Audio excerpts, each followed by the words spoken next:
Hello, everyone. Thanks for joining me on Part of Your Friday. I'm Greg Swartz. I'm the big man half of the big man Dram. Here's the Dram in a pretty interesting glass, which may come up a little bit later in our chat. I didn't even get to talk to Rab about this at all, but this is a glass that I was given the other day as a gift, which is being made in LA, which is a new sort of whiskey glass. It looks like the most fragile glass in the world, but it's actually got titanium in the glass, so it's really, really robust. Anyway, I'm not going to drop it, I hope, but if I do, it probably won't be cataclysmic other than landing on my computer. But enough about me and my silly glass. So this week, I'm really lucky. This is one of the few times I've had someone back on this for a second time, but this is a friend of the film, a friend of mine. This is Rab McEachern from Bruichladdich. Please, oops, here we go. There we go. Hey. How's it going, all right? It's going great. How are you? I'm good. I think it's funny. This is I just feel this is a normal occurrence now for you and I, just having these little calls. It's yes. It just feels normal. But just with other people watching now. True. I need to remember that. I'm drinking the Rock'n'Doll 1.1. I was debating busting out an Octomore, but since it's 1 o'clock here in the middle of Friday, I decided that's more of a late night dram. Yeah, that's a 9 o'clock in Scotland dram. That one. I mean, there's some Octomore in that one that you've got, so that's it's still pretty hardcore. Sure.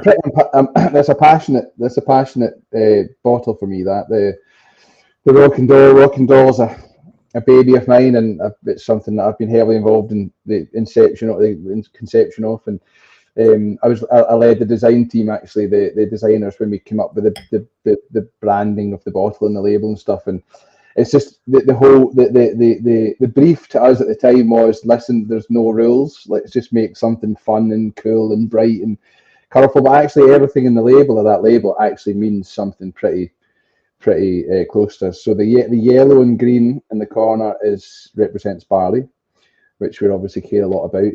That's a botanical, so that refers to our, we can maybe talk about it, but at the heart of the botanist is the 22 botanicals. But if you go back to the 1600s, years ago, when they were making spirit in Islay, that was probably a botanical spirit that came before whiskey. And then obviously the water next to it, and then the colourful, kind of rocky looking things are the rocks outside the distillery, and obviously refers to Rock'n'Doll, of the rocks beside Rock'n'Doll. So a little bit of thought went into that. It wasn't just craziness. So, well, look at this. James DeJulia's busting out the good stuff for our chat. A 4.1. I think that's a black art or not? Black art. I assume that's a black art for one. Jim McEwen's last, probably.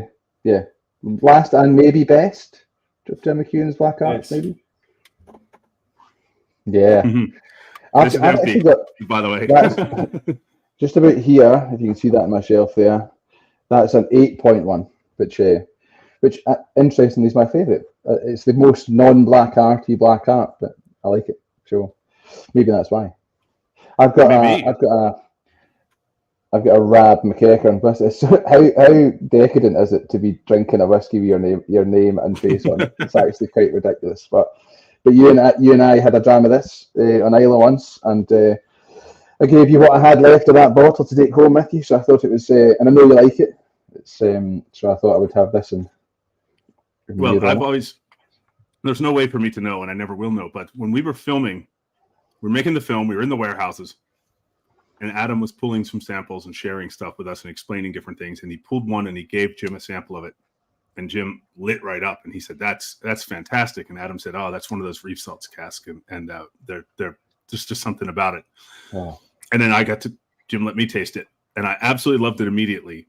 And it stuck with me. And I always wonder, because I really loved the Village with you on it. And I always wonder, it's like, that could be that cask, because I don't know which cask it was. I was busy doing other stuff. So it could be the same cask. It could be. We don't have loads. We didn't have loads of it. We've got more now. We tend to, or Adam tends to source them if they're, there's been various supply chain issues and stuff across the industry post Brexit and COVID and everything else. So the sherry casks are hard to come by. I mean, we are really lucky. We've got a relationship with Fernando de Castilla, the bodega. They supply us the most amazing all roasted sherry casks, but Reeve Salts is sort of sits in between, like almost a wine, a dessert wine, and a sherry. It's got some of the same sort of elements that you get in a sherry without being just quite as powerful. And I just think, I mean, I'm a massive Bruichladdich bourbon guy, right? That's just my thing. I think it's Adam's thing. It's the way Bruichladdich was born to be enjoyed. I think, gentle maturation, American whiskey casks. But there's just something about the Reeve Salts for me that just works perfectly. And I remember telling Adam this years ago, actually, when I was mashing and he was my boss, and he would come up of a night shift and just have a chat and make sure everything was running okay in the mash house and the mill house and whatever else. And I mentioned to him at the time, I had this Reeve Salts, and it was actually a private cask. So it was someone who'd bought a cask from Bruichladdich years before, maybe get it moved into Reeve Salts at some point, and they had bottled it under their own label, and I'd tasted it in the Ballygrant Inn, and it was incredible, and I was telling them all about it. And then when it came round to my Valinch number 59 coming out sometime last year, he didn't tell me much about it, and then it came out, and then the Reeve Salts, it was a Reeve Salts cask, and I said to him, "Oh man, like I really appreciate you putting a Reeve Salts and using that, because obviously I said to you that time in the mash house," and he's like, "Oh yeah, that's why I did it. Yeah, like yeah, great, yeah." and I think it was just a pure fluke, and he totally forgotten that conversation. But he played it quite well, so he should have said, "Yeah, Robert, I did it for you." Just remember that. That's a favour you owe me. But I think Mary actually told me, Mary McGregor, who I'm sure most of the people who are watching or listen will know. She told me at the time it was the fastest selling Valinch that they'd had in a long time, and she didn't obviously realise that I'd bought personally about 5 cases or something, and that was probably what drove the sales to ship to all my family everywhere and to drink myself. This is bottle number 7 and the last bottle that I personally have. But so yeah, that's us. And I'm having a little Isle of Ales as well, the Lockendall, which is their new hazy IPA. So in Scotland we call this a half and a half, or as my colleague Abby Clephane, who would say a hoff and a hoff, as they say in Glasgow. So yeah. That's a popular combo in Pennsylvania where I'm from, but in Pennsylvania they'd call it a Boilermaker. Mm-hmm. And I guess some people used to dump the whiskey into the beer and drink it together, but I never did that. Even, that's not my thing. I couldn't do that. Now it's just making both of them less. You're not making both of them more. But yeah, that's I can't remember the name of it, but there's certain licensing laws in Pennsylvania, or at least there used to be. I haven't lived there in years. Where certain bars, you can't open a bar at 7 a.m. in Pennsylvania unless they had a special license because they were next to a factory that would have 3 shifts. So that when people would get off at 7 in the morning, they could go have an after work drink. So my grandfather was one of them and used to work at the railroad, and he used to go have scrambled eggs, like an eggs breakfast, and then a half an hour Boilermaker, and then go home. Yeah, I think it's always been half and a half, but that is a traditional, like, as I was growing up the same. Like if I'd go in to find my dad before tea, after he'd finished the day's work in the boat, I'd go into the Lockendall Hotel in Port Charlotte, and there'd be like 7 guys across the bar and 7 drams and 7 half pints of ale or lager or whatever. That's just the after dinner drink in Scotland as well, I think so. So yeah, so that's what I'm on. That's what would you say? Oh, that's what I'm on. But I'm just trying to hide the logo in this glass because I really love this glass. I've got a rule about whiskey where if it's a new whiskey I've never tried, I have it from a competitor because you can spend some time with it. It's great for nosing, and it's just it's a better glass to get to know a new whiskey with. And then this is my sort of glass when I know the whiskey really well and I've drank it a million times. It's my kind of go-to, but it's branded another distillery on Islay, so I'm just trying to hide that. It's fun to happen. but there you go. I've said it now. So Jason Cousins says he's a huge fan of both of us. So here's he's Jason. not a first-time caller of me. He calls me all the time, all times of evening, night, the lot. So that's a lie. Well, ironically, he owes me a call and hasn't called me. So there you go. He does that. He does that. Jason is our one of our North American brand ambassadors for anyone who's wondering. He based on the East Coast.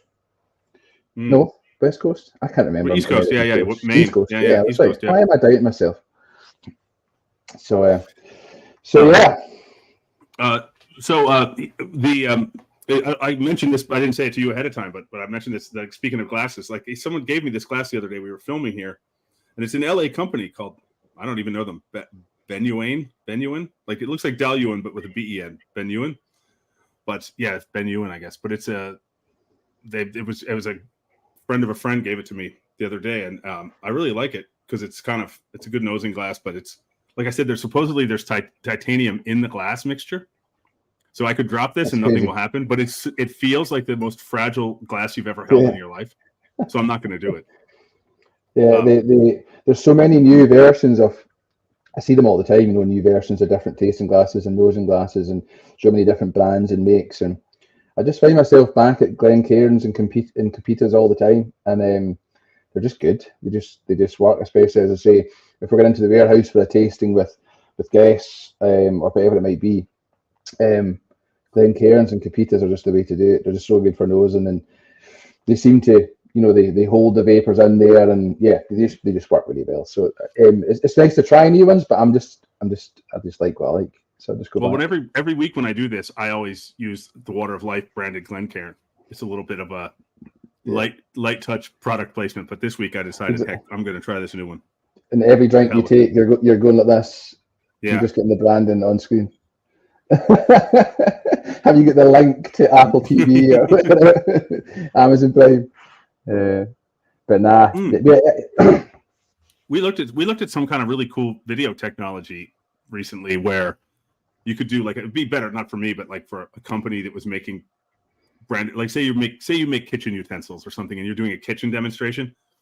Live links are attached to all of the products in the kitchen, and as you pick them up, they sort of float around. But to be honest with you, it started to look like a swarm of flies flying around this woman's head. You know what I mean? There's just so many links and stuff. She's got a spatula here and a pot here, and I mean, it's cool, but it was just a bit busy. I'll maybe pitch that to Ailsa in the visitor centre at Bruichladdich and see if she likes that idea. Get it on the website. I'd like to, if I was doing it, I'd like to swat at them as if I can see them while I'm in the room the whole time. Yeah. Excuse me. So, I want to talk to you. One of the things I wanted to ask you about, because you're the first official Bruichladdich rep that I've spoken to, about the new bottles. I mean, I've like I said to you earlier, I've not seen them on the shelves here yet. I've just seen them online. I saw them when I was in Scotland, but they're beautiful. They're really cool. Yeah, Link appears. Yeah, I mean, it's amazing for us, I think. I mean, I was the staunchest, supporter of the Oslo bottle and all the rest of it, and there's so many memories attached to that bottle for me personally, because I was at Bruichladdich in the early days. But when I heard, I'd heard about the project to design a new bottle, I was always like, I was a little bit stressed, because I was, thinking, am I going to hate this? Is it, what's it going to be like? Is it going to just be the same with their brand, an emboss on it or something? And I wasn't close to the project, given the time that I left the design team to move into what I do now. But when I first saw it and held it, and actually the first time I poured it is when I knew that it was perfect. But listen, I'm paid a wage to talk about Bruichladdich and to talk about how great we are and sell our products and all the rest of the stuff. That's my career. But I like to think I'm a pretty honest guy, and I'll call out stuff I don't like. It's just bang on. It's just so Bruichladdich, I can't even explain it. It's like it's the first time, obviously, we've ever built a piece of packaging or probably anything really from the ground up, where number one in the project at point A was sustainability. So it was like, how do we improve the sustainability of not only the bottle and the impact it has, but also just the footprint of the distillery as a whole. So it was the first time we'd ever done that. And it was like, right, let's work out how to do this first and then worry about the design and the look and feel after. So this is where they landed. And, they've reduced, the percentages are crazy, but they've reduced the amount of, they've increased the amount of bottles that you can get per pallet into the distillery by like half.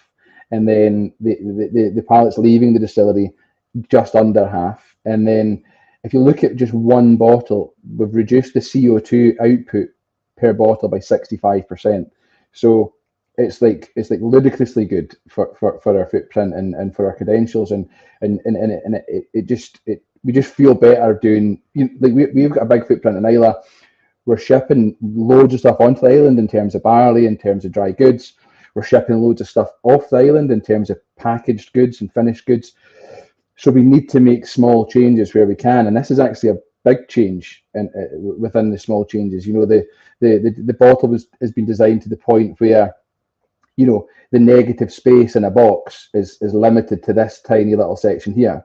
So the designers deliberately dropped the size of the neck and lifted the shoulders to make sure that this space was less, which meant that you get, and then add on the tin. If Rock and Doll, not normally that bottle would come in a tin, so you add the tin on, the amount of negative space within the tin and then outside the tin and in the case is massive. So actually your box size goes from being like this to being like this. The impact is huge. So that stuff's great, and we use organic ink and all the rest of it, but it's just a good bottle to pour whiskey from.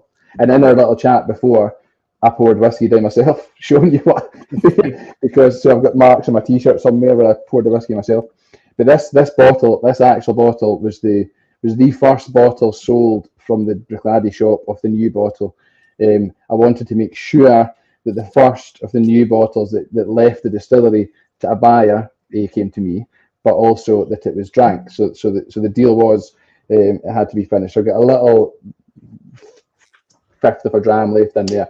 But I wanted to make sure that didn't find its way into someone's shelf and just sat there, because it deserved to be opened to celebrate what's a cool piece of packaging, but also something that's good for the environment too. So I think that it's funny because for years now, I've always said that the classic Laddie bottle was insanely recognizable. Like you could walk into a really dark bar and from the door you could tell if they had classic Laddie on the shelf or not. And now the design, the shape of the bottle is as unique as the color of the bottle. That's it. Yeah, but this isn't the classic Laddie, but it's the same bottle. So. Well, it's the classic Laddie bottle, and we just screen printed over it essentially. But yeah, I mean, our CEO Douglas Taylor, he was in St Andrews, I think it was, a couple of weeks ago, and he sent out the group chat, like the marketing team kind of group chat, of a picture of this spirit store. I assume it's a very famous whiskey store in St Andrews, but it's a really good example of shelves full of bottles of whiskey, and they all sort of blur together, and then there's just classic, and it's just there, and your eye can't, you can go through it all, but your eye can't pass that classic bottle because it just goes boof and stands out.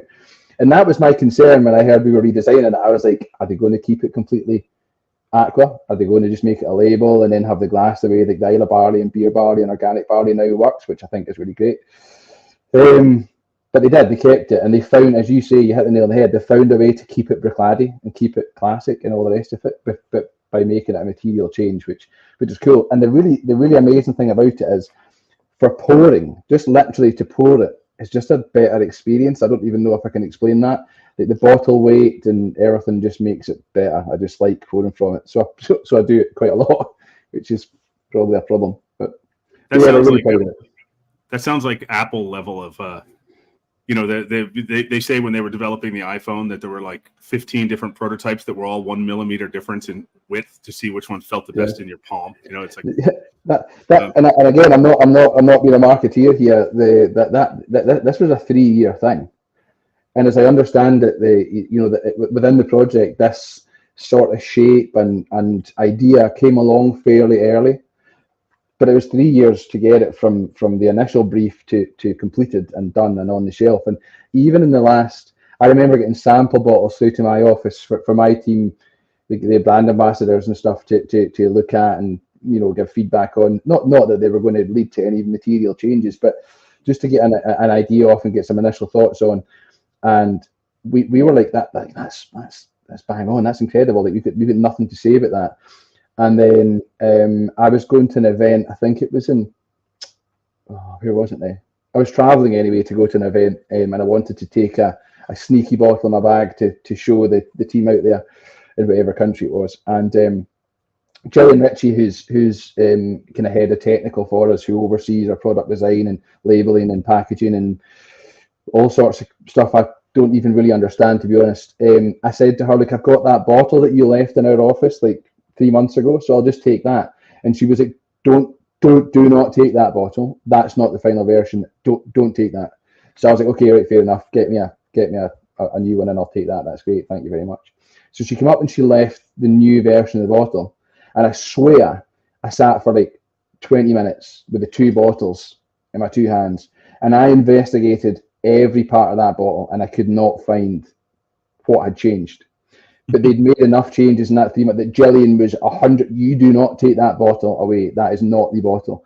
So they were playing with millimeters and milligrams here. You know, that's the detail they went to. So it's a bit un-Bruichladdich in a way, but in a good way, because we've always been a bit renegade and a bit off the cuff and a bit like, as long as the liquid's quality, let's just do whatever. But this was meticulous, which was cool. What's the I can't remember the term for it. Is it blue ocean thinking? You know, that is this sort of business strategy. Blue sky. Blue sky thinking. Well, I always going towards the new and yeah. But then there's another one. You mentioned it earlier. Well, no, you didn't mention this. It's a sporting strategy, and I want to say it's called the aggregate effect of small gains. It's about small gains. The idea is if you become the coach, say you become the coach of the team that's already the best team in its league, whatever the sport might be, you're not going to obviously do wholesale changes. You're just going to do the tiniest little changes here and there. Like, well, what could be better? What could be better? What could be better? And it's sort of bit by bit, it adds up because you're already very good at what you do. And so you don't want to start ripping up the floorboards, you know, and there's a coaching theory for it. And I actually heard it for the first time during the Women's World Cup this summer. They were talking about but I can't remember. It's something about small gains, but it was about like, you know, when you're already great at what you do, you don't want to, you have to be careful about. That does make, I mean, and that you know, that does resonate because, you know, you look at everything Bruichladdich does in terms of we've always done things the same, sort of consistently the same way. So you look back at, we've been making whiskey the same way for 142 years and sort of the same machinery and, you know, the same mill and the same mash tun and all the rest of it, and we've not made massive changes there. But then in strategy, in terms of marketing and bottling and the way that we act as a distillery and the way that we try to push the boundaries and bend the rules and all that sort of stuff over the last 20 years, we've tried to be change makers, and that's why we're now B Corp accredited and all the rest of that jazz. But when it comes to making liquid and how we produce quality whiskey, actually small changes are massive for us. They're huge for us. So it's like the small changes do matter because it could be everything from, you know, replacing a washback and the effect that new washback has in the fermentation compared to the washback that came. That's always a fear for us because it's like, is this going to materially change the liquid?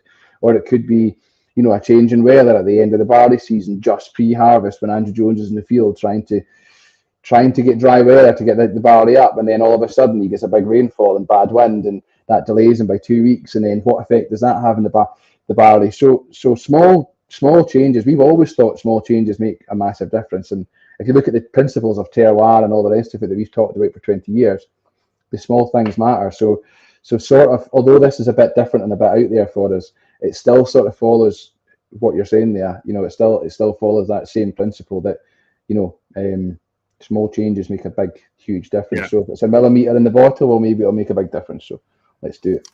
Well, we have a couple questions coming in for you, so I'm going to throw them up here. Cool. Are you now looking at any other bottles like Octomore, etc.? I think I hear things in the office. I don't know what I'm allowed to say. Listen. We are always looking at. Nothing is ever off the table for us in terms of liquid, in terms of packaging, anything at all. And you know, we've never been a distillery or a company who turn around and go, we will never do that, unless it's something like, you know, maturing whiskey in on the mainland or something. We've got some key principles that this is what we do, this is what we don't do. We don't chill filter, we never will, end of story. We bottle all our whiskey in Islay, we always will, end of story. We mature all our whiskey in Islay, we always will, end of story. And outside of those principles, anything goes, right?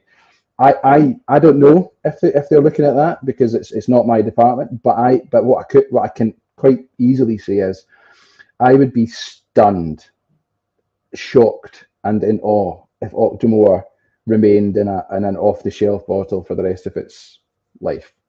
So Octomore's got a long way to go. We've got Octomore liquid in the warehouse that's 3 months old, and we've got Octomore. In fact, we've got some in the warehouse that's 2 weeks old.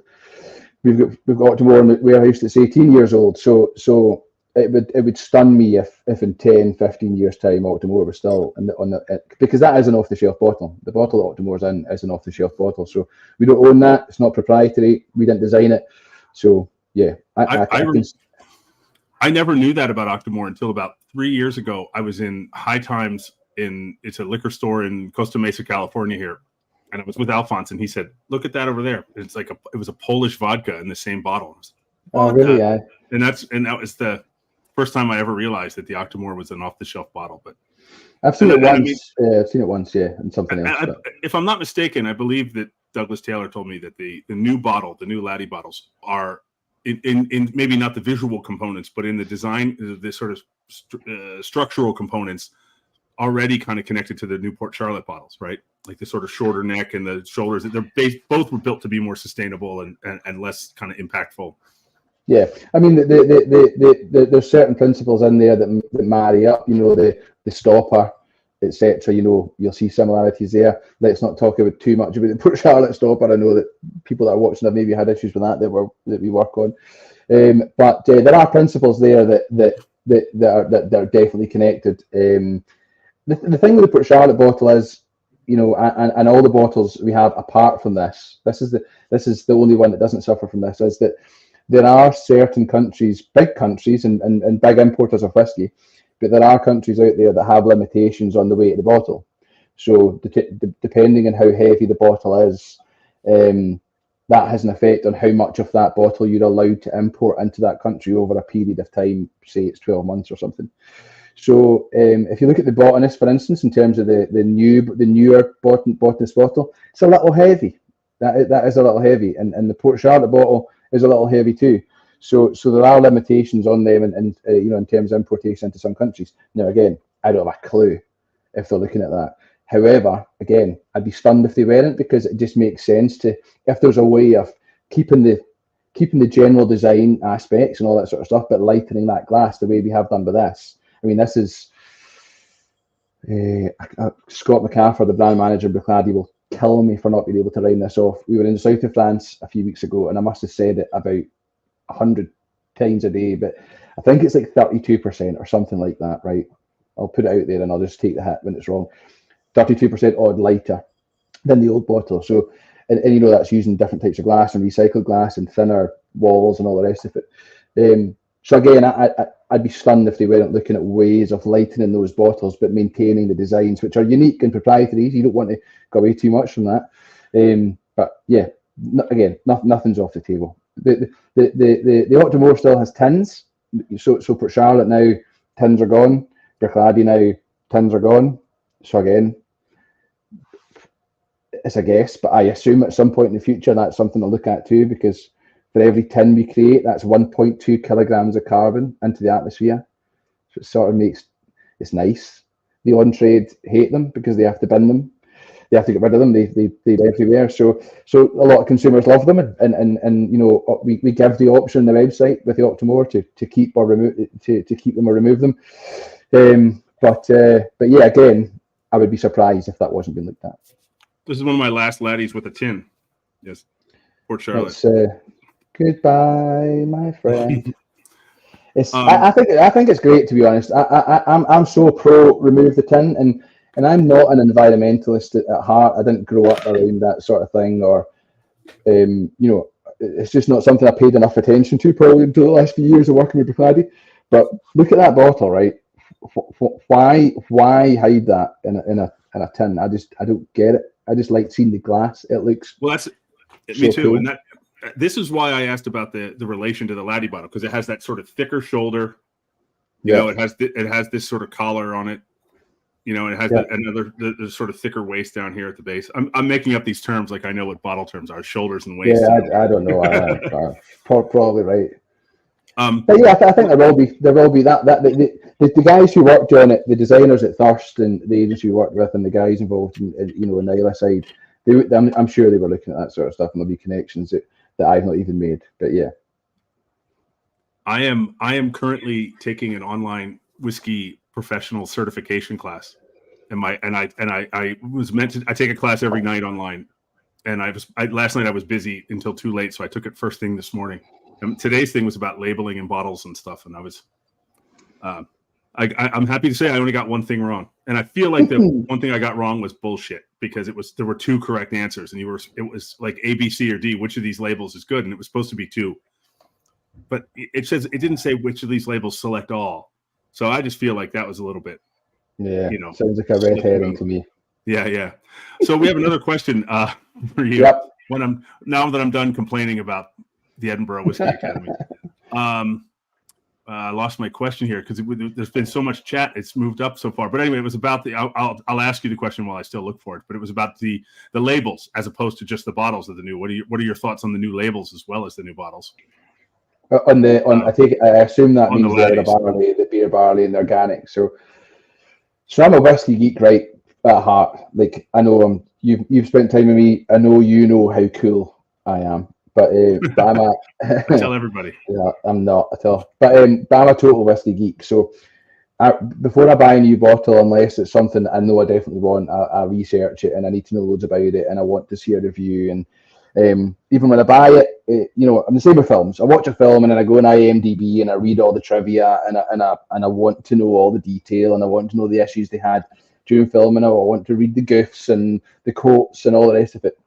And I'm sort of the same with whiskey. So the more I know about a whiskey, the happier I am and the more comfortable I am drinking it. And then I'll drink it and I'll try to get the nuances. I mean, I was a mashman for 5 years at Bruichladdich, brewing the wash that then goes to distillation. And my favourite thing to do while mashing was to compare different barley types and how they performed in the mill and how they performed in the mash tun and the differences between and actually the similarities. So we do this thing called regional trials, right? So we grow barley in Aberdeen, we grow it in Lothian, we grow it in Islay, and we grow it in the Black Isle, all regions of Scotland. And then we malt them separately, we mill them, mash them, distill them separately, we change the faints after distillation, we do everything completely separate. And then we compare the differences. And that's part of the argument for, that terroir matters in spirit, right, and in whiskey. And people will argue that till for years to come, but we can take those different spirits and we can compare them side by side, and we can say completely different spirit purely based on where the barley was grown. So I loved doing that when I was mashing. I've always been about the detail. So again, when the tin was going from the beer barley and organic barley, I was a little bit like, well, I don't really care for the tin. I'm not that bothered, but I still want to know as much as I can about that particular liquid. And what the labels do, the new labels do, is they give you so much more detail, down to the weather during the harvest and the precipitation levels or humidity or whatever it might be, and the barley types and where they were grown and all the rest of it. So I'm a detail guy, and so I like what's on those labels. I also like that we've went back to aqua on those products, because for a while there you walked into our shop on the shelves and in the visitor centre at Bruichladdich, and it was like 50 Shades of Grey, right? I was waiting for I was waiting for that dude to come out from that film. It was black and grey, and then there was a splash of aqua in the middle, but we'd sort of lost the aqua a bit, which always saddened me. So to see that back, I think is class. So I think when it stands out on the shelf, it stands out. It's got the aqua. It looks really good. If you don't care about the detail, well, that's fine. It's not offensive. It's not in your face. And in particular with those releases, I love to see the colour of the liquid. So I just like to see it. I don't know why. I don't know if it's because the Islay, the beer, and the organic is all about the detail, So it's like, well, the liquid's another detail. I'm not too sure. I just like being able to see it. The classic laddie, it's sort of like a little surprise. It's always quite consistent in a way, the liquid, because the maturation profile evolves, but it's a similar style. But with the Isle of Barley, the organic, and the beer, I'm delighted to see. I'm delighted to see the aqua back. I want the detail, and I think they look class on the shelf. And I'm just delighted they're not covered with a tin, because then you lose the impact. So the classic is always about drawing attention. That's why the people will know this, but that's why the aqua exists for those who don't. You know, Mark and Simon back in the day, Mark Rainey and Simon Coughlin, who re-established the distillery in 2001. They basically had to find a way in a sea of green glass and white labels and tall bottles with dimpled necks. They had to find a way of getting people to drink this stuff instead of that. And that was literally find a short, dumpy bottle and put a splash of aqua on it. And that was always to catch attention in the shelf. And we just continued that with the classic, and that's like our go-to. It's our entry, it's like our gateway drug. It's like that's what classic laddie's what gets you into everything else. So we draw you in, and then we push you into the provenance and the traceability and all the rest of it. So again, I'm paid to say good stuff about Bruichladdich, but again, previously we did all the grey and black and all the rest of it in the bottles and the labels. Didn't like it, too grey, too dark, moaned about it all the time. Thankfully now we've moved into this new space, and I think there's other products coming down the line, and there's more to come from this range, from this Bruichladdich core range. And is it TTP? Is that what it's called in the US? Mm-hmm. So they ruin everything, right? TTB. TTB. They ruin absolutely everything, right? They're the movie spoilers. So people have seen stuff that's coming down the line, but the glass, there's more to come with this glass, is all I'll say. And what's coming is cool, mega cool. Speaking of, you said about IMDb after you see a movie. Here's a trivia question for you.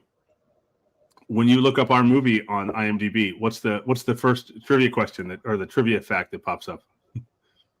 I didn't put it there. I will tell you that I did not put it there. I had nothing to do with it. I don't know. Go ahead. I was going to say, if it's not who was the guy that supported this whole thing from Bruichladdich the most, and then the answer is Robert McEachern, I'll be disappointed. But I've got no idea. No, it says director Greg Swartz was an exchange student in Glasgow when he was in university. No, I have no idea who put it there. I don't honestly know, but it's there. And right? Yeah, no, I was. Yeah. How did you know that? That was my introduction to whiskey. Right. Okay. I think I did know that actually. I think I did know that, to be fair. I can't say that at 19 I was appreciating whiskey. I was consuming it aggressively, but I don't know that I was appreciating it. Me neither. Well, the weird thing was I'm 19, so in the US I couldn't drink. So I got on an airplane in New York, and I got off an airplane at Heathrow, and I was now allowed to drink.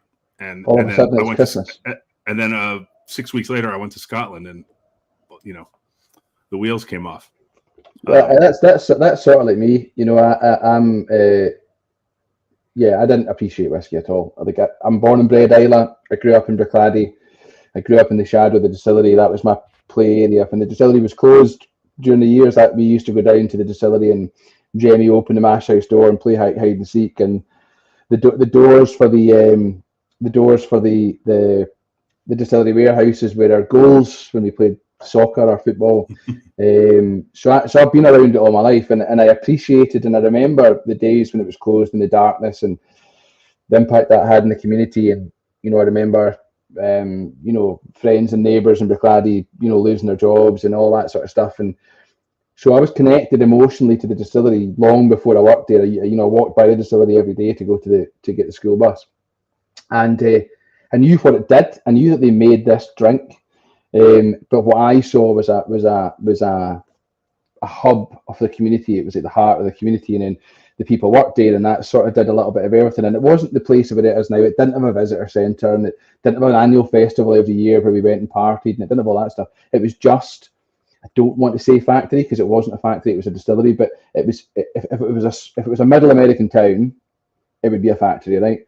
And everything in that village was spawned out of that thing in the middle. So to me, it was a provider, it was a facilitator, it was where people worked and earned and all the rest of it. And when it was gone, that impacted the community because everything went downhill. Everything was done. And I remember family members in kitchens, you know, making stews and pots of soup to hand into the families of people who'd lost their jobs and all the rest of it.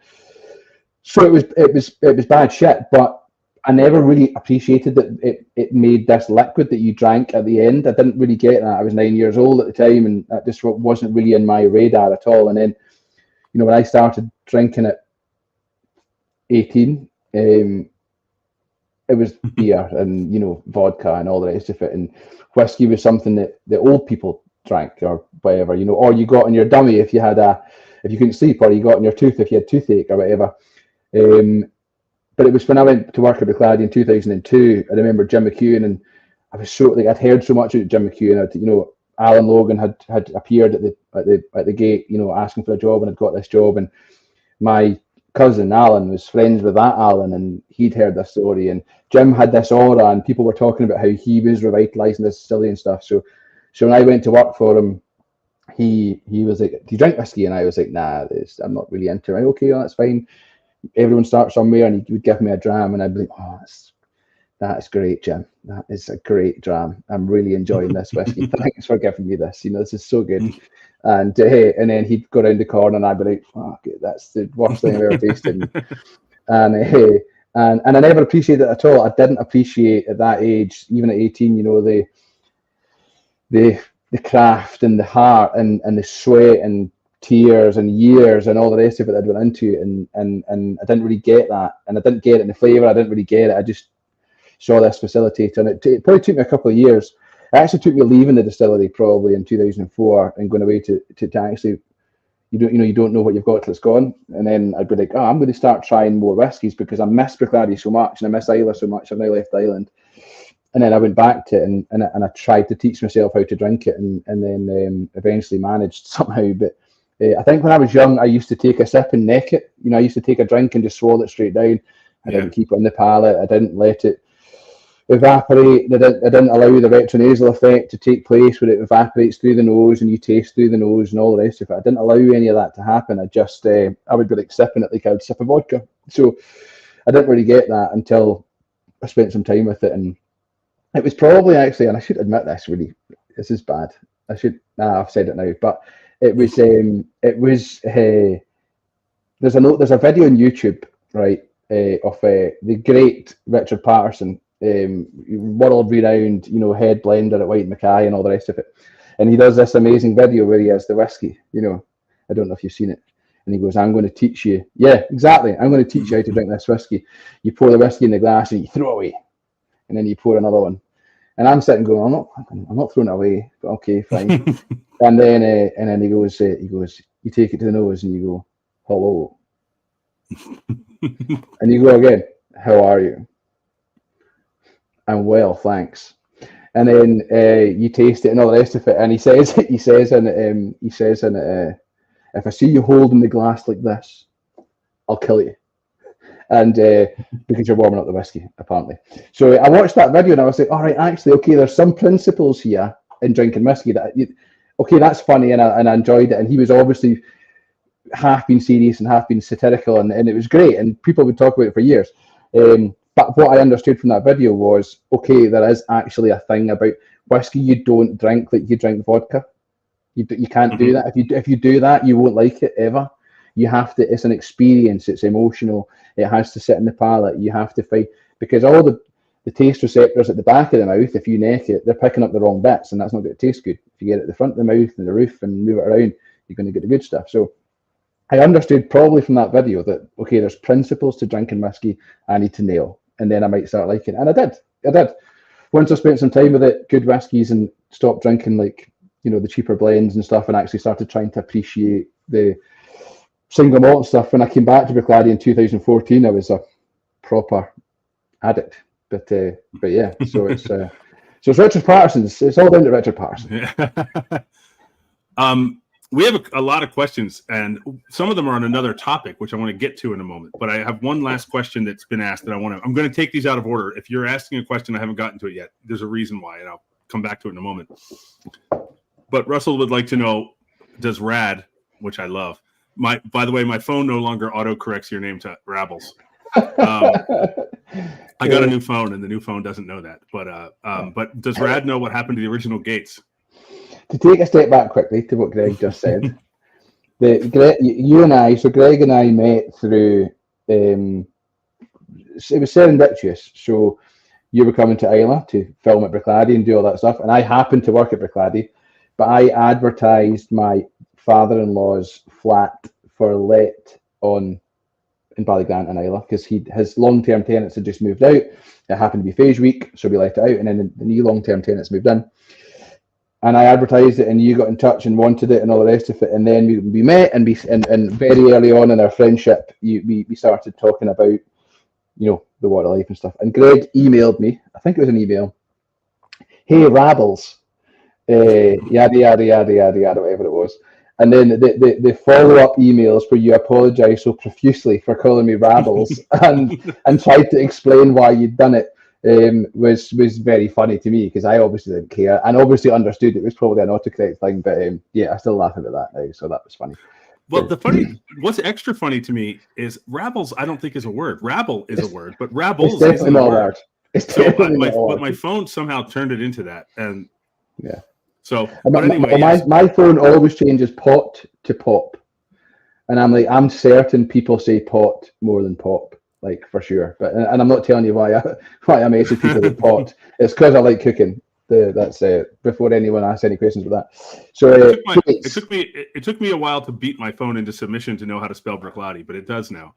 And, So mine, surprisingly, the first time I wrote Bruichladdich, so when I got my new phone on iMessage, I wrote the word Bruichladdich, and it didn't come up with that it was wrong.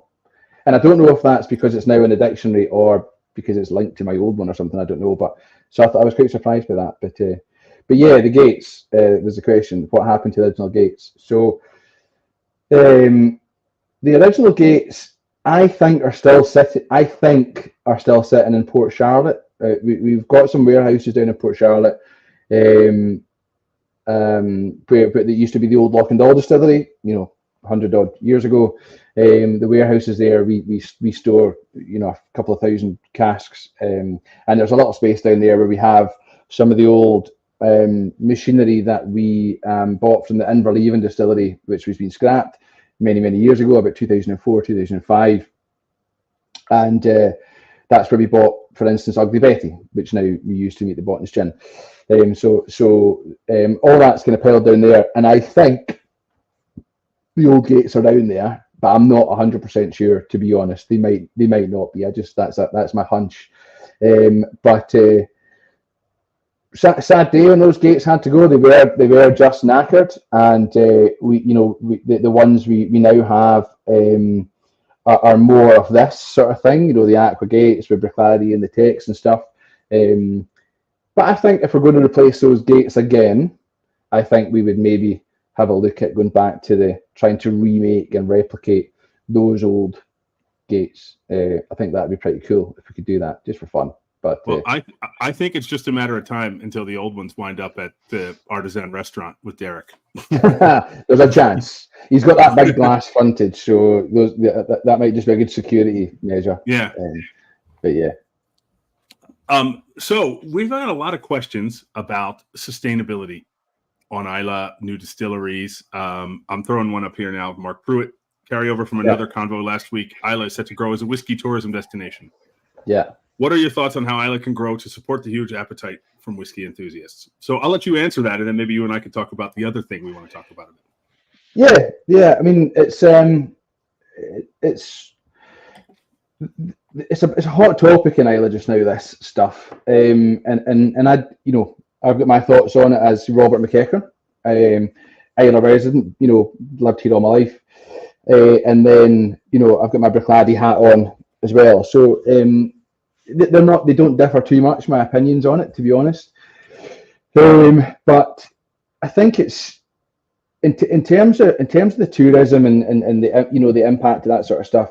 Listen, the more that we can do in Islay to benefit Islay and grow the economy and all that sort of stuff and create jobs and all the rest of it, the better, right? When Mark Rainey and Simon Coughlin came into the business in 2000 and then into 2001, the first thing they wanted to do was reverse the sins of the father, if you like. You know, the overproduction and the reliance on machine and the you know, not doing enough for the community and laying people off and bringing them back and all the rest of it. They wanted to support the Islay community and build it and have a positive effect. And at that time in 2001, there was a slight tangent. There was a wave power machine in Portnahaven called the Limpet, which was a trial wave power machine, which was an SSE project, which was fairly successful. But they wrote a report at that time in 2001, and I found it recently actually. And that anecdotally, I don't know what their source for it, but they said at the time that the unemployment in Islay was at 22% in 2000. So when Mark and Simon and the guys came into the distillery, that was the unemployment rate. And kids leaving school like me or Alan Logan, who's now the production director, or anyone else, were either trying to get a trade or a labouring job or a farming job on Islay. Distillery jobs were dead man's shoes at the time. So you were one in, one out.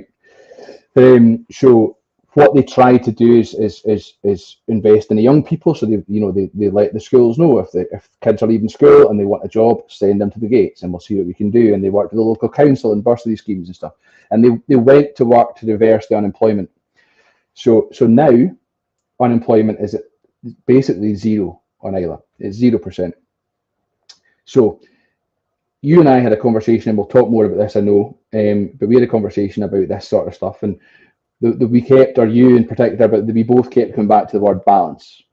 So balance is key, right? So you know, distilleries pop up, and then infrastructure is not improving, or ferries aren't improving, or everything else isn't coming up to support the distilleries. It doesn't work.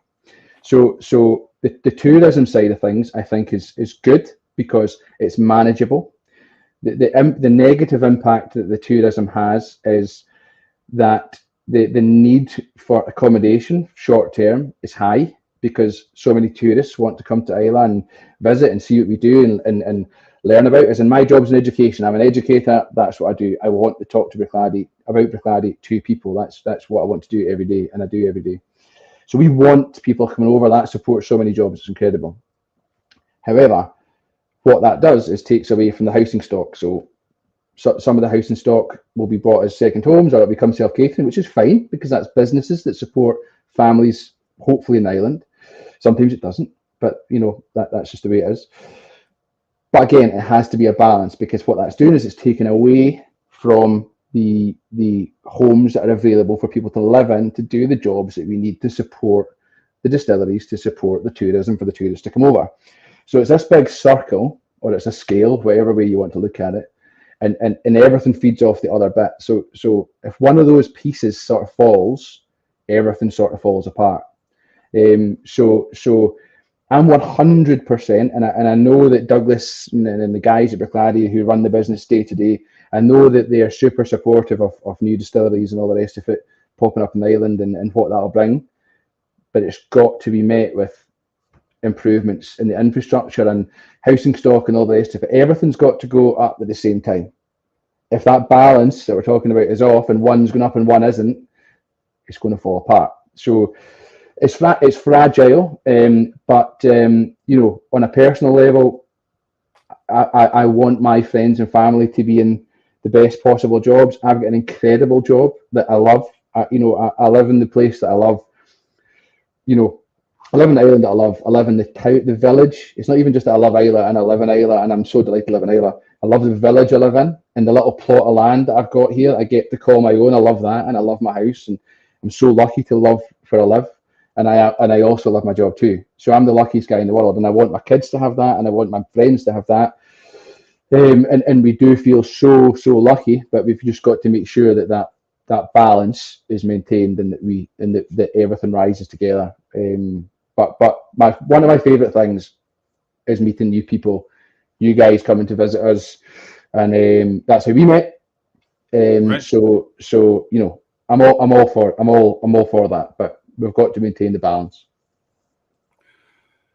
Well, what a perfect setup for this. I mean, I've teased it a bit other places. I mentioned it the other week on this here, but not like I have with you, because I'm doing this with you. So, for the past couple of months, Rab and I have been talking about making a film, or possibly a sort of small series of sort of television docuseries about that very topic. And I don't mean in a sense that I always use the phrase, I don't want to make an Eat Your Veggies lecture. I don't want to make a downer of a film. I want to make a film about we've been calling it Life on the Edge. About sort of living, when you live at the edge of the world, at the edge of a country or a place or whatever, the farther remote you are, the more there's a trade-off of balance that you have to live within a balance. Some days, and this is certainly true in Scotland, not even on the islands necessarily, right? I mean, even the sort of like the Western Highlands, there's going to be times when you can't get access to things immediately. There's going to be delays. There's going to be weather caused issues and stuff, and certainly more and more with climate change.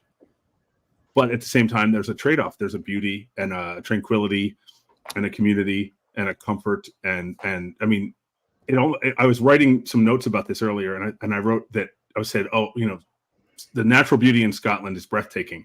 And then I wrote, it's impossible to say that and not feel trite saying it, because it's just been said. It doesn't even begin to sum it up. But at the same time, there's a balance to be had. And, and it's not just Islay. It's not just Islay. We've been talking about other places, and I've had some friends and collaborators. I don't know if Guy is still watching here, but he was watching earlier. I saw he's been sending me different stories and things that he's found. Linda has sent me stuff about life in the balance, and it's and I believe that I mentioned to you the film I saw about Nantucket.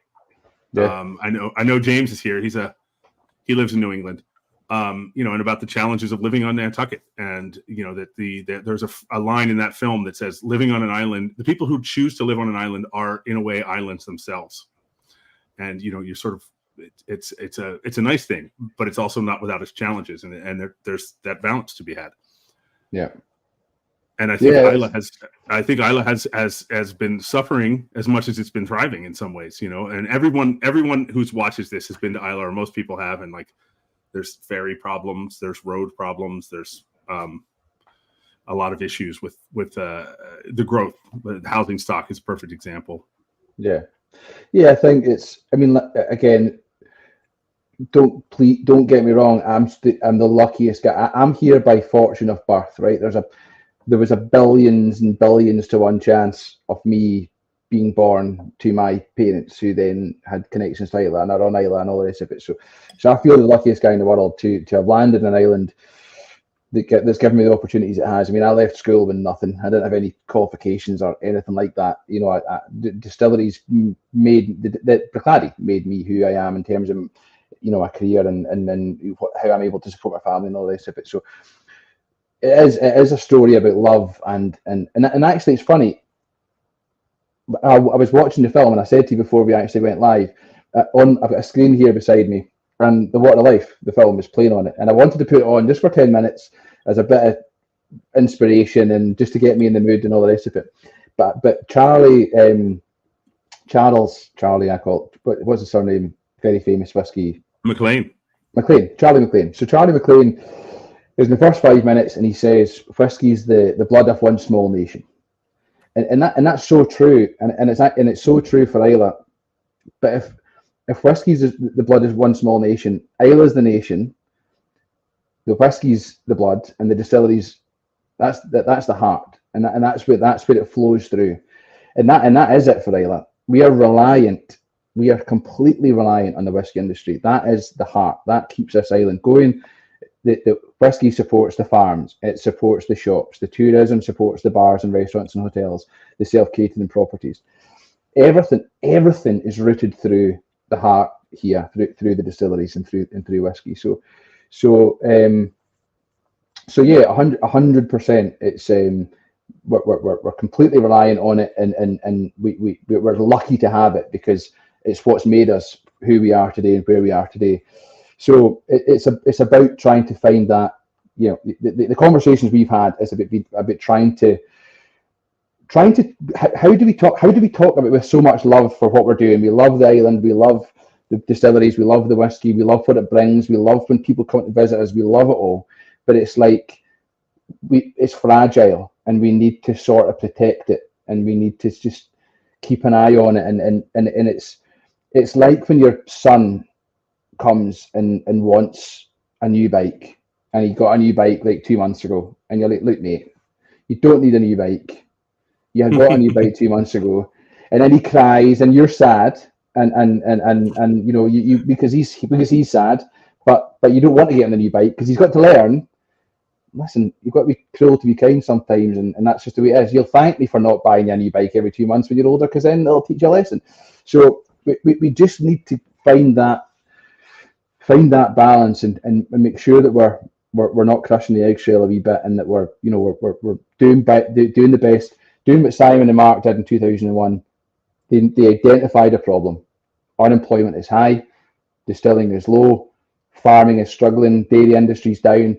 What do? We invest in the community, we bring the people in, we create jobs, we bottle an Islay to open a bottling hall to have a knock-on effect. We work with the farmers, we get them to diversify, we get them to grow barley. That takes them away from the dairy. And that was the problem. They identified it and fixed it. Now we are the force for good. We are now the people. We are the caretakers now. We are the Simons and Marks and all the rest of them in those days that did this. The guys that restarted our bag and all the rest of it. That's us now. So we're not restarting distilleries, but we if there's a problem in Islay, we are the heart. We are the ones that should be pushing for change, I suppose, but also supporting the people in Ireland as much as possible. And we already do that because that's what we rely on. But it's I feel so passionate about the island and about what we're doing that I just don't want to see any negativity at all. So it's about trying to have a difficult conversation at a really positive time, which is difficult, I suppose. Well, I love that you made that analogy, because I made the same analogy in my head the other day. My daughter wanted something, I don't remember what it was, but it was ridiculous, and she said, you're not acting like she said, you're not being a very good friend. And I said, okay, but let me explain something to you. I'm not your friend. Yeah, I love you and I like you and we're pals. We get along really well. We do, but I'm not your friend. And and I need you to know that there's going to be some tough decisions from time to time that you're not going to like, but that doesn't mean they're not going to happen. Yeah, and they're not up for negotiation. And it's very much like this. That there's this kind of growth, and it's not even, like I said, not even just on Islay. There's issues in other places. And when we're working on this film, this other film about independent bottlers. And Guy interviewed Alex Bruce at Ardnamurchan, and he was talking about the sort of challenges of the Ardnamurchan Peninsula. And he said, you have a population replacement that was going on where the 20-year-olds move away to go to university, and then they get replaced by 68-year-olds who are retiring now. So they're not just aging into being an older population, they're being replaced with an older population. And he said, that's fine for now, but that math falls apart eventually, and. Yeah. That's a problem for us. So again, we want to support. I want my kids to be in the best job they can be. Distilleries are great jobs, great opportunities. They pay well. So I want my kids to live in Islay to be able to do that. So I've got 4 kids. I've got 1 house. We built our house from the ground up because at the time we had some fortune. We worked hard. We saved, but we were fortunate in that timing wise, we managed to get a piece of land and all the rest of it that worked out very, very well for us. There's a long story behind it, but we were in a position to be able to build our own house. That's how we managed to have 4 kids, because we had a 2-bedroom house before that. We would never be able to do it. But by dint of fortune, the recession came along in 2008. We had some savings, land prices dropped, and we were able to buy a piece of land. But my concern now is, in 10 years' time, my son's 14 now, my oldest son, so he's going to be 24 in 10 years. In 10 years' time, my daughter will be 20, and my other 2 sons will be 16, 17, so I've got 4 kids. I know I don't look old enough, Greg, you don't have to tell me. But my concern is, where do those 4 kids, how do they get onto the housing ladder, and how do they start their family, and how do they, they're not going to get the luck I got. So how do I, as a dad, how do I support them best to be able to get on the ladder and get houses and all the rest of it and get good jobs in Islay. And it's a little bit like what you're saying there. And listen, I don't grudge anyone the opportunity to come and buy a house in Islay. I do not grudge them. If they've earned their money and they want to do that, that's absolutely fine. But what I would love to see is things like, taxation, local taxation. So you want to buy a second home in Islay? Great. You're taxed a little more, and that money is reinvested back into the island to support social housing stock, as a for instance, right? And to be fair, social housing is popping up, and through Islay Estates are doing some bits, and the housing associations attached to the council and the governments and stuff. They're building houses, and they're trying to do it at the best rate they can. But listen, there's only so much money to go around. But as soon as as the distilleries pop up and the labour needs to be imported, the balance, as we've been talking about, goes off again. So distillery pops up, we need 40 staff, right? Where do we get the 40 staff from? Well, we import it onto the island. Okay, right, there's no houses. Right, okay. What do we do now? Right, we advertise hardcore on the island. Okay, so maybe we up the wages and we pull 10 of that 40 from other distilleries. Okay, well, that's fine. The other distilleries need to go into the market to find new employees. But the other 30 employees, let's just say, complete number pulled in my head, they start to come from the butchers, the bakers, the candlestick makers, the co-op, the bars, the restaurants, the hairdressers, all the rest of it, because at the end of the day, the distilleries pay. And they need the employees, and they've got the backing of the multinationals to be able to do it. And quite rightly, people go where the money is, and that's what I would do, right?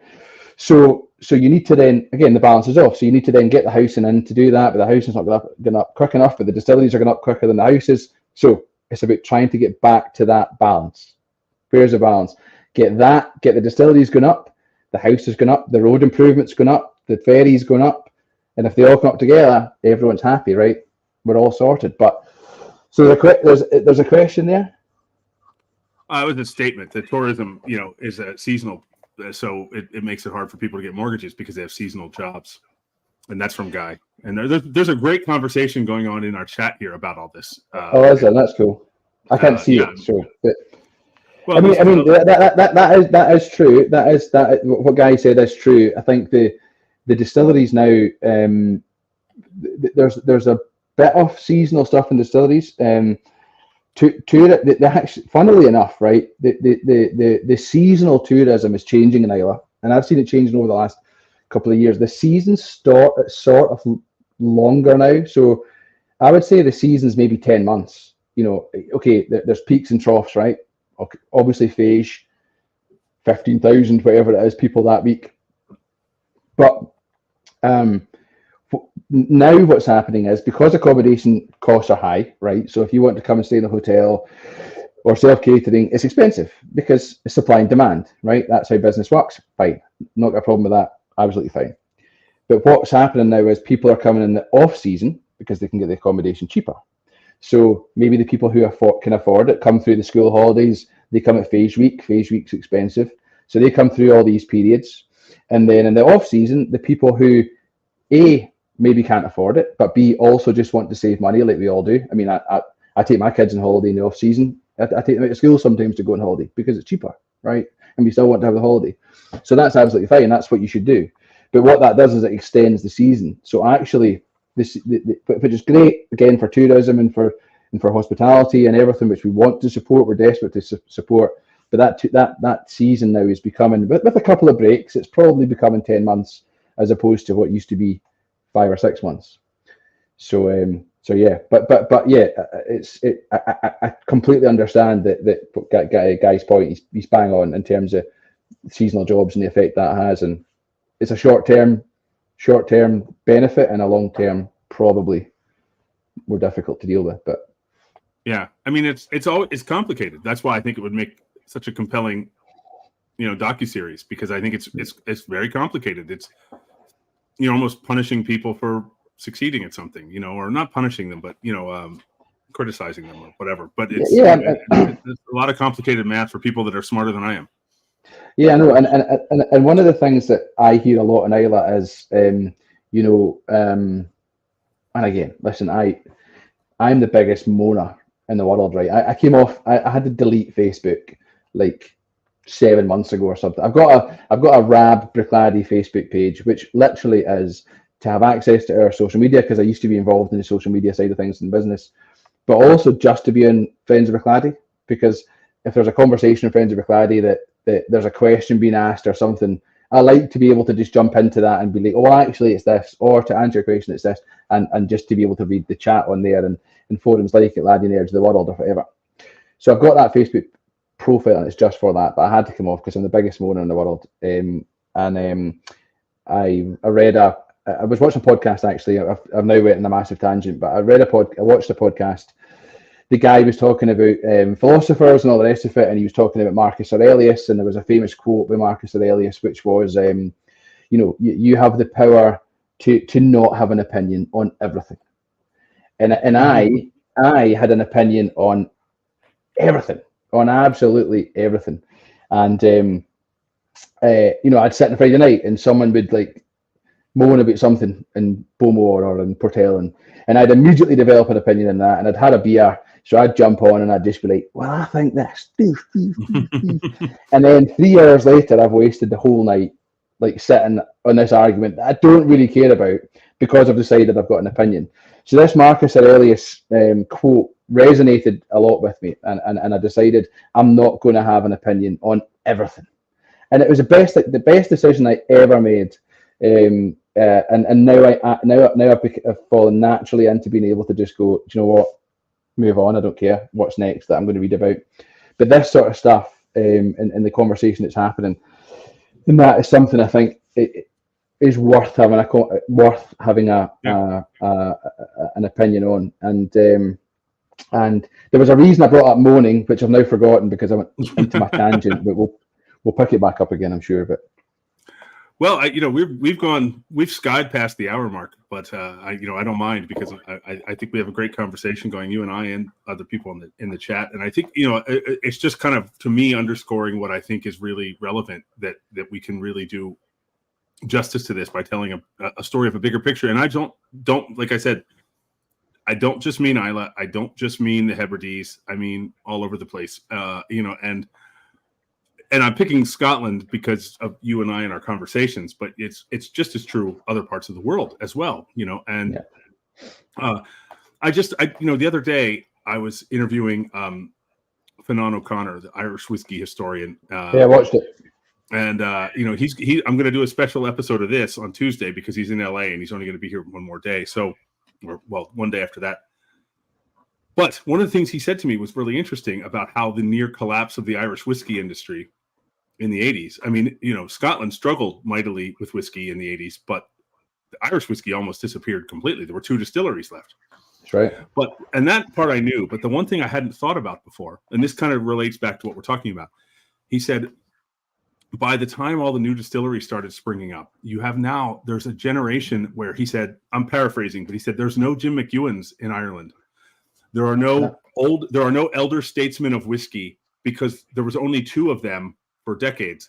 So this new generation of distillers have no one to look up to. There's no continuity, and there's a sort of having a wholesale reimagining of what they were and what they are and what they can be.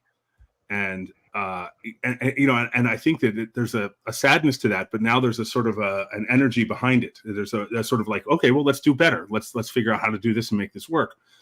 And that's why that's what I think we could do with this series, is we can tell these stories about things that aren't quite working right now, but there are people who are trying to do things and figure out a way to do them better and make them more sustainable. And yeah, I think the future is super positive. Like, industry wide, all the rest of it. There's the global economy and everything else that's going on in the world just now. It just doesn't even bear thinking about. But I think in our little bubble that we're in terms of Islay and whiskey, I think the future is positive, but I just find ourselves at this fragile point at the moment. And you look, there's a million stories over the years. If you even looking at the United States, there's towns in the United States that are single economy that are reliant on one, whether it's wood mills or it's massive chemical factories or whatever it might be.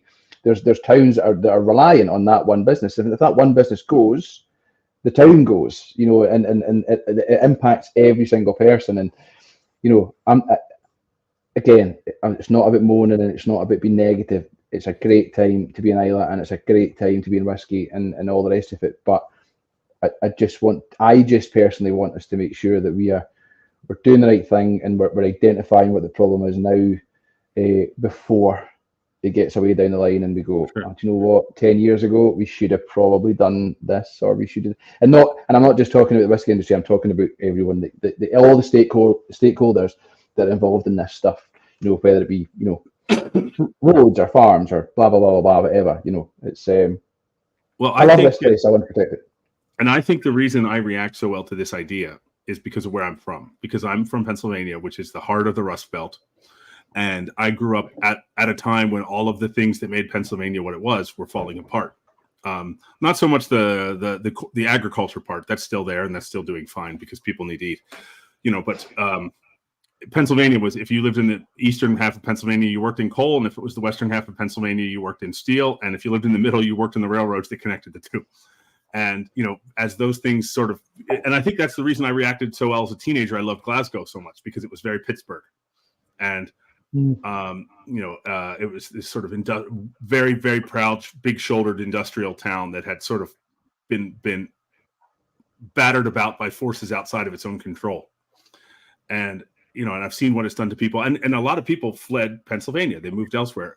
I moved elsewhere. Now, that being said, I moved elsewhere for, you know, Pennsylvania was never the heartbeat of the cinema industry. You know, so isn't it? No, it's not. Is there not a massive sign in the hill that says Pennsylvania and like huge white right? Is that no? I imagined that. That's funny you say that, because I actually, the first film I ever made was kind of making fun of that. Was this guy in Pennsylvania trying to build a sign, because we made up a fake town called Holly Ridge, and he came from Holly Ridge and he was going to build a sign, and we built one. We built a big fake sign in Pennsylvania on it, had helicopters lower it in. I get the feeling that you and I are spending too much time in each other's company. Yeah, perhaps. Well, you know, hey, so we did have a question earlier, a very personal question, not personal. Yeah, hit me. No, but Graham Fraser said he's going to be on Islay in November, and he wants to know if you're going to be there, because he's got some Bruichladdich tasting he's going to, and he's a big friend of the film, and I'll be around. In November, so I'm going down to Glasgow. I am going down to Glasgow. I'm going to Edinburgh on the 6th of November to do a tasting with the Scotch Malt Whisky Society in Edinburgh on the 6th. I'll be away the end of next week prior to that, because I'm going to the botanist now. So we have a relationship now, which is very cool. We have a relationship with I don't know if I'm allowed to announce this. Should I say this? I don't really know if I'm allowed to say it or not.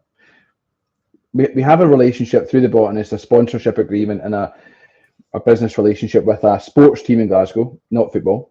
And we're going down there on Friday for a game and for an event and stuff, and probably a few whiskies, a few gins, and then I'm going to be in Glasgow for the weekend, and then I'm doing this tasting the Monday after. However, from 6th of November on, I'll be in Islay, so if Graham's in the VC, just ask for me, and I'll be delighted to pop down and have a dram and a chat and all the rest of it for sure. Awesome. Well, we'll let's do this again as the theories kind of comes together a little bit more. We're 100%. We're just laying the foundation of this right now, but I really want to, selfishly, part of my desire to do this, I'm not going to lie, a little bit, not all of it, a tiny bit of it, is that I want to be able to go visit loads and loads of different Scottish islands. I've only been to a handful, so I might have to tag along. Right, we can rent a sailboat. We'll see how it goes. Yeah. We can sail around the Hebrides. I'm down. What could go wrong? But I know exactly, 100%.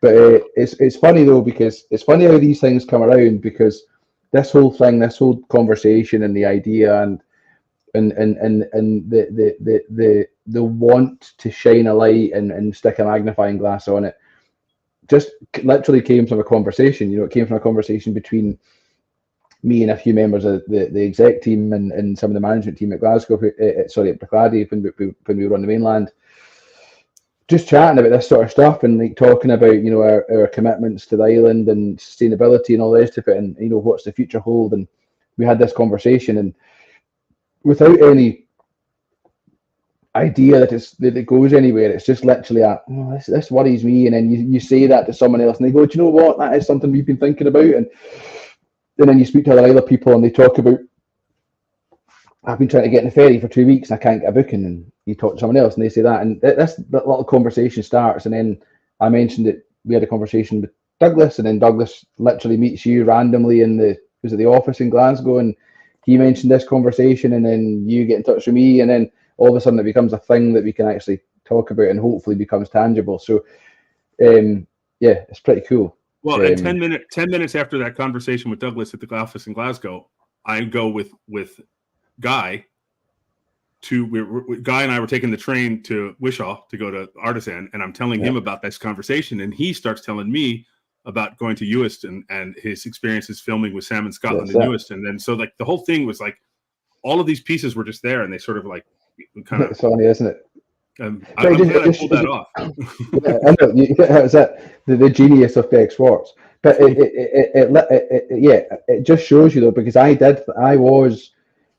in this goldfish bowl here. This is, my house is in the north of Ireland, my workplace is in the west of Ireland. That's it. And I'm in this goldfish bowl, just like moaning about my side of things and worrying about my side of things. But then when you speak to other people, then you go and investigate and you talk to people in other islands, and it's not the same thing. It's not always the same things, but there's always just, this is our version of what you're going through and all the rest of it. And this story starts to build, and then it becomes something that you want to shine a light on. And I think we're all sort of in it together, even though we're spread across all this massive amount of islands and all the rest of it.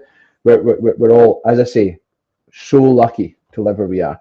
COVID, as a for instance, there was not a reported case of COVID on Islay for like a year after lockdown. Just didn't happen because we were so well protected. I could leave my house every day with my kids and walk 3 miles and not see another human being. So we're the luckiest people ever. But there's just these little things that we just need to really look after and be careful about, because it's fragile and we need to maintain that balance. So it's actually sort of heartening to hear that other people are like, well, actually, this is our version of it and stuff. And it's good. The late great French filmmaker Jean-Luc Godard said once that the more personal, the more universal. And that when the more specific you can tell this story, the more it reflects and magnifies across the world. And it's true, everyone can find a connection to it. And that's why I just think this is a really compelling version of it, because of my love of Scotland. It's beautiful, and the whiskey helps. I don't mean the whiskey helps me, although it probably does. But I mean, at the same time, it's kind of it's a good, understandable parable for bigger issues and stuff like that. So yeah, that's profound, Greg. Yeah, well, that's three. That's these 3 drams profound. Here they go. The Port Charlotte SC combined with these two. And by the way, this is phenomenal. This is absolutely really phenomenal. I mean, all of them are great. And the Port Charlotte SC is one of my favorite ones for years. But this one I just hadn't had since last year or last summer. And then, man, I said I'm an honest guy when it comes to our whiskey, and I was concerned about the Rock and Roll 1.1. I'll be honest, because it's a similar style to it's not a similar style. It's the same idea as we did the Ternary project, and I think that's it's a great idea and all the rest of it. And yeah, that's it, Marcus Aurelius. I will get Greg to post on Facebook the podcast that I listened to about that, by the way, because it was great. But for my taste, and it's so subjective, right? For my taste, the Project Ternary, I liked it, but it wasn't one I was going to go back to all the time. And when it was going to be a combination of all 3, I was like, well, okay, I like the idea. Like, it's not properly my palate. It's not what I'm looking for. But when the 1.1 came together and I tasted it, I was like, fucking hell. Like, because I was actually saying that there was meetings where I was going like, I don't love the idea, but okay, let's go with it because it's no rules. That's the whole point. And then the liquid came out, and I was like, oh yes, this is class. So, 100%. I'm reluctant to put this up here because I think you already know how cool it is, but But if we have time for one more little story that's related to that, I'll give you. I mean, I've got all the time in the world. I'll stay here all night talking about Bruichladdich and whiskies. I'm all about it. But again, I said the word profound there, but the getting the name in the bottle thing for me was a really profound moment because. So we've been doing that. I can't remember when it started. The whole when the Valencias moved to being a tribute to a staff member, but I want to say it was something like 2013, 12, maybe something like that. And I think Alan Logan was number one, and I think Joanne Boyd, who I succeeded in this job I'm in now, Joanne Brown, who a lot of people that are watching might have met, was number two. It might be the other way around. I can't remember, but. When I worked for Bruichladdich back in 2002, 2004, I was young. I was from Bruichladdich. I took everything for granted, and I was just a bit of a clown of a boy. And I was young and immature, and all the rest of it. That's just the way it was. And I got to spend so much time with Jim McEwan. Like I worked with Jim McEwan every day, like every single day. It was Jim and I, and the other boys in the warehouse and all the rest of it. I was doing tours at the time. In those days, you did a little bit of everything. So I worked in the bottling hall, I worked in tours, I worked in warehousing and all the rest of it. And I had this great job that I loved, and that's the only job I'd had. So I didn't really know that everybody doesn't just love their job. And I just completely took it for granted. And like a Monday morning, I'd roll in at like 10 o'clock because I'd been in the party all weekend or whatever. And Jim would be like, "What are you doing? We're supposed to be doing this." Or Duncan McGilvery, who was like Jim's right hand man, who was like probably one of the best men I've ever met in my life. He'd be like, he would never shout at you because he just wasn't that guy, but he'd just be disappointed and he'd be like, "Oh, that's fine. I'll get him back on side. I'll do this. I'll do that." And it went on 2 years, and I was doing really, really well in my job and what I was doing, and when I was there and switched on, and actually Jim organised for me to the very first. There was a few academy groups, right? So the academies, for those of you who don't know, is now an educational program where we bring people from all over the world, commercial teams, ambassadors, distributors, bartenders, whoever they might be, come to Bruichladdich for 2 days, 3 days, and we immerse them in Islay and the drinks, and we connect them emotionally to what we're all about. But it started its life for these amazing, crazy German guys who would come over for a week and pay to work in the distillery and all the rest of it. And it became a few different things over the years. But they brought a team from the University of Tennessee over, the science department of the University of Tennessee, who were touring Scotland. And they stayed in Islay for 3 weeks. And I worked at the distillery at the time. And Jim would say, like, "Look, some of the guys who are in this group play soccer. So can you just take them and play some football?" Because that's what we did. So I'd take them out at night, we'd play some football, we'd go for a beer, all the rest of it. And I got really close to them, and in particular to the guy who was the head of the science department at the University of Tennessee, a guy called Oliver Collier. Great guy, amazing guy. And Jim arranged, unbeknown to me, Jim had arranged behind the scenes with Oliver to try to get me a scholarship for the University of Tennessee to go away and play football for the university. I wasn't even that great a footballer, to be honest, but to play football for the university and to study an associate's degree in sales and marketing, and to be the American guy for Bruichladdich, because obviously I was an idiot, but I was like social and could talk and all the rest of it. And he organised all this stuff, and then when I was due to go away, I was going to stay with Oliver and his wife, and it was all arranged, and the degree course was sorted, and it was all done. And 2 weeks before, I got cold feet, and I pulled out, and I was like, I can't do it. I just was too immature, and I couldn't see myself halfway around the world for my family, and I bailed out. And Jim, instead of being like, "I've done all this fucking work to get you organised to do this, and we've worked behind the scenes, and we've done all this, and it's all sorted, and the paperwork's done, and yada yada yada," instead of doing that, he was like, "Don't worry, we'll find out what's for. That's not for you. We'll find out what's for you." And then he came up with this idea about coopering, and how, I could be a cooper's apprentice and I could work under him to get the same, training and education that he got and all the rest of it.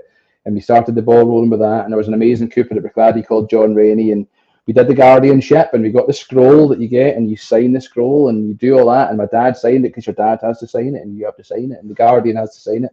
and the Guardians, the trainer, the Cooper trainer, and all the rest of it. And we did that, and then I just continued to be a bit of a clown and all the rest of it. So basically, long story short, it ended with Jim pulling me into an office one day and saying, look, you're not ready to commit to Bruichladdich and to live in Islay for the rest of your life and be the guy that I know that you can be, that I want you to be now. You're not ready for that. So you need to go to the mainland, get all this stuff out of your system, do everything you have to do. Maybe in 10 years' time, you'll come back round and you'll be back in my office. You'll have screwed the nut and you'll be the guy that I know you are inside and you can be and all the rest of it. But you'll be that. Maybe you won't, but maybe you will. But you need to go and do what you need to do to get all this nonsense out your system. So I was like, okay, whatever. Thanks, Jim. Great. Whatever.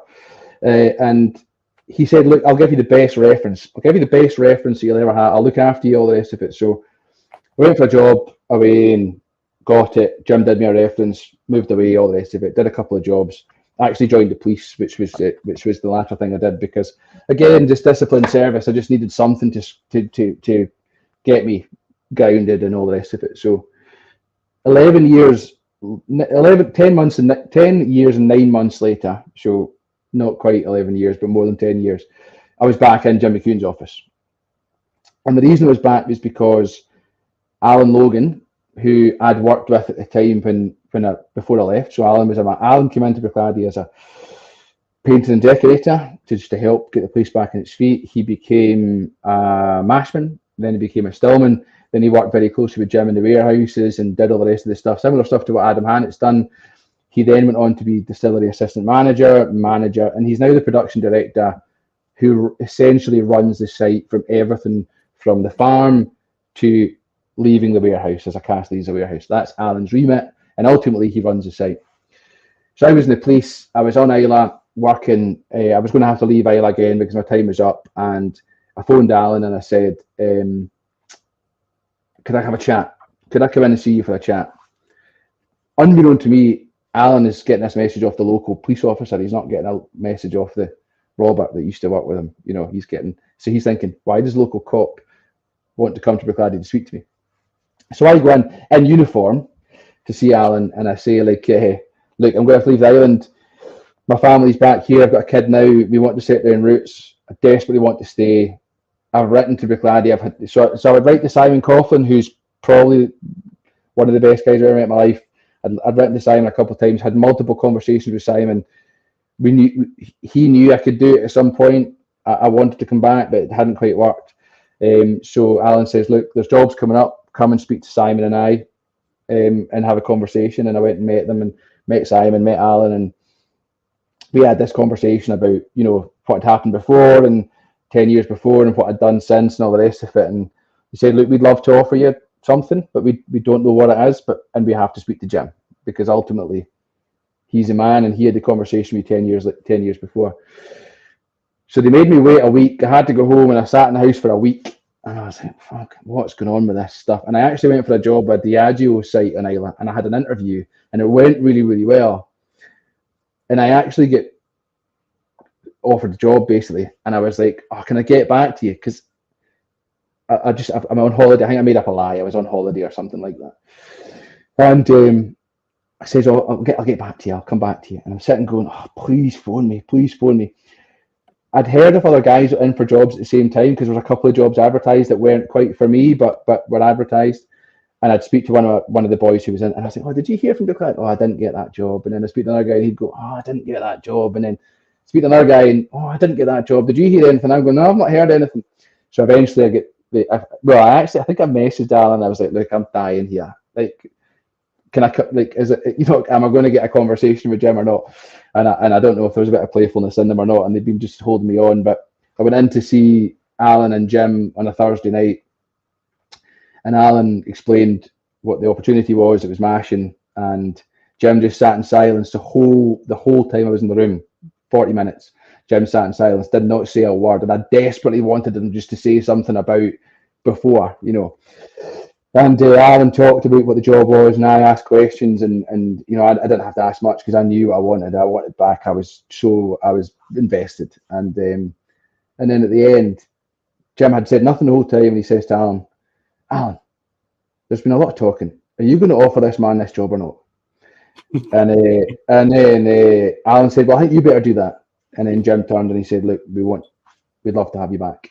And shoot my hand and I shoot Alan's hand and all the rest of it. And then I went back and I went into mashing and distillation, and they gave me all the opportunities. I moved into communications and PR in 2018. I worked through digital and design and content and stuff like that through COVID and all the rest of it. And then I was given the opportunity back in April last year to head up the education team. And just shortly after that, my bottle came along. And when this bottle came along, that was it for me. That was it because however many years before, I'd left the gates, this idiot that didn't know what he wanted, but who actually wanted this more than anything. But he just walked out the gates and left it. And there was a time in my life when I was writing to Simon and we were having the conversations, and Simon says, it'll come, you know. And I went in to visit him and all the rest of it. We had chats and he says, it's not yet, but it'll come. And then just wait for Jim, it'll come, and all the rest of it. So when this bottle came around, that was it for me. That I saw that day. I got a photo taken in front of the cask, and I put an Instagram post on. And I'm not a filthy guy, really, but that was a really emotional, really, yeah. If I'm honest, I saw that Instagram post. I remember. Yeah, I actually said I'm not an emotional guy, but this is quite an emotional. So in other words, that was like the circle had completed. Then we're talking about balance, right? I had refound the balance. Then that was it. It was done. I was back, and that cemented the place that this is where I belong. This is what I'm all about, and yeah. So I'm very thankful for the opportunities they all gave me. And actually, Simon Coughlin retired in July this year, which was he doesn't get he gets mentioned every now and then in the story and stuff, but he often gets missed out because there's just so many characters in their story over the years. But when you talk about emotion, you know, that was an emotional day. So I'm so thankful for Simon and for what Mark did back in the day, and the opportunities that Jim gave me and Alan did and Adam did and Gareth and Douglas and the team now. That's for me. I'm just a guy from Ireland with no qualifications, and I've been given my dream job. So I'm mega lucky to have my face in a bottle guy, basically. So wow. Well, I'll drink to that. I wish I was drinking that, but I'll sort you out the last of my samples. I'll do my best for you. Next time you come here, I'll have a bit left. No. Enjoy it. There'll be more coming along. There's always more coming along. That's an amazing story. And I think it's a perfect way to wrap this up. This is by far, we've set the record for the longest one of these chats so far. So if you tell anyone in Islay or anyone at Bruichladdich that Robert McEachern spoke for the longest out of all your podcasts, no one will be surprised. I guarantee it. Well, let's see what happens on Tuesday when I talk to Fanon, because he's not short of words. I saw it was advertised, so I'm looking forward to that one. Yeah, it'll be good. Well, he has a connection with Jim and Isla, and he's also friends with Charlie McLean, and he's an interesting guy. So, all right. Well, everyone who stuck with us for an hour and 38 minutes, thank you so much. Thanks for spending Friday night with me, Rab. Thank you. It's been great. I've really enjoyed it. I will hopefully see a lot of you on Tuesday. I know it's Halloween, so whatever that means, I don't know. It'll be 1 o'clock on Halloween here, so we will. I'll be here for a bit on Tuesday chatting, and then next Friday, Jenna Eli, Whiskey A Go Girl, who now works for Duncan Taylor, is going to be joining us to talk about independent bottling a bit. So it's next couple of weeks. I'm so excited about this. I got to tell you, there's something to be said for scheduling these like 8 or 9 weeks out, where I have a whole kind of slate of people. So thanks, everyone. You've got Emma McHarry from Kilholman, I think, pretty soon as well, don't you? I do, yeah. And David Brody from Bruichladdich. So you do, yeah. So that's two superb characters. I think I've noticed Emma does stuff. She used to do stuff online live for Kilholman, like live tours and tastings. They do a lot of that stuff digitally. Incredible. And Dave's reputation precedes him. He does a bit. He's got a little bit of a podcast himself. He appears on the Attic, the Whiskey Attic, I think it's called. I've listened to a few times there, and I've been in his company, but I have two incredible characters. So well done. I'm looking forward to them as well. I have never been in David's company where I wasn't completely pissed by the end of it. The man's a force of nature. All right. Well, cheers, everyone. Have a good Friday night. Thanks. See you soon. All the best. Cheers. Cheers.